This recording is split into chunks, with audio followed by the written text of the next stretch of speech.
sekarang ini. Kita semua ini sama-sama aktivis, bos. Aman. Jadi tidak ada yang bermaksud anarkis. Aksi yang mempertanyakan persoalan pelaksanaan proyek kanal Tamalate, pintu air Tapodu, di mana kinerja panitia yang kurang baik, membuat proyek tersebut terhambat. Awalnya berlangsung tertib dan terkendali.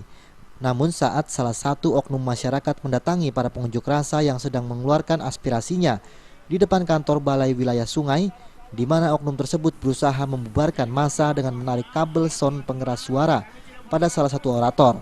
Akibatnya kericuhan pun tak terhindarkan.